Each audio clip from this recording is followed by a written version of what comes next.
আমার নাম সঞ্জয় মুখার্জি। আমি Bharat nursery private limited company থেকে এসেছি, যেটা হচ্ছে চক্র সিডস। এইখানে আমাদের একটা বেগুন লাগা আছে, যেটা হচ্ছে 422। এটা একটা ক্রপ করার জন্য। আপনার নাম? আমার নাম ধনঞ্জয় মাঝি। আচ্ছা, গ্রামের নাম? মিসিডি। আচ্ছা, ব্লক? Block ARSA. আচ্ছা, জেলা? জেলা পুরুলিয়া।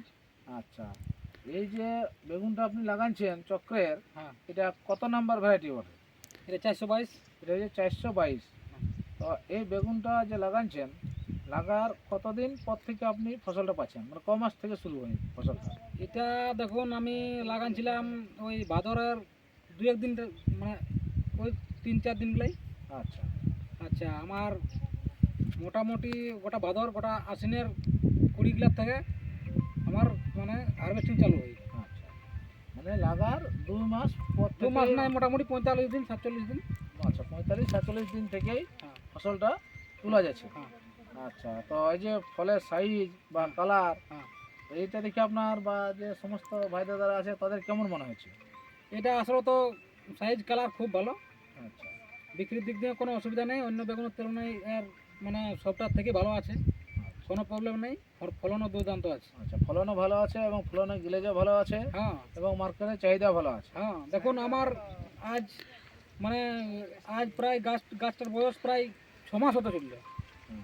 মানে আমার 3 মাস অলরেডি হারভেস্টিং হয়ে গেছে। হ্যাঁ। তারপরেও গাছ খুব সুস্থ আছে, সবল আছে এবং ফুলও ভরপুর আছে আচ্ছা, এবং ফলও অনেক আছে।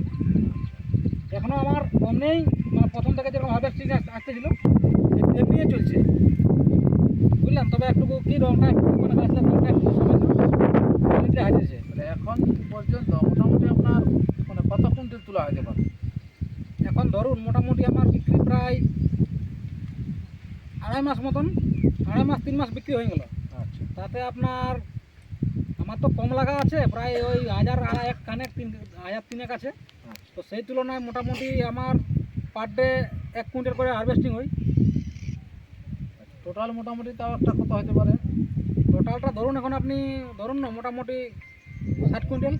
আচ্ছা, তাহলে 60 কুইন্টালের মতন মালও তোলা হয়েছে হ্যাঁ, এবং এরপর তো আবারও চলবে। হ্যাঁ, এখনও বছর চলবে কি। আচ্ছা, তাহলে এই এরকম যে ফুলজালি আছে, যেরকম গাছের কালার আছে। গাছের যা ফুল ফল আছে এবং যা কালার এবং মালটা এক জায়গা থেকে অন্য জায়গায় ট্রান্সপোর্টিং করতেও ওই বেগুনটা ভালো হ্যাঁ, কোনো অসুবিধা নেই। এবং চাহিদাও ভালো। হ্যাঁ, চাহিদা ভালো। তাহলে এখানে যে সমস্ত ভাই দাদারা আছে তাদেরও এই বেগুনটা সবারই পছন্দ আছে। হ্যাঁ, তাহলে যখন চাষ করবেন তখন এই বেগুনটা তো চাষ করা যাবে। এটা হচ্ছে আপনার চক্রের 422। বেলুন আকার হচ্ছে এবং গ্লেজ ভালো এবং পালিশ ভালো এবং মার্কেটে চাহিদা ভালো আছে। তাহলে আজকে আর বিশেষ কিছু বলছি না, এখানে শেষ করছি। নমস্কার।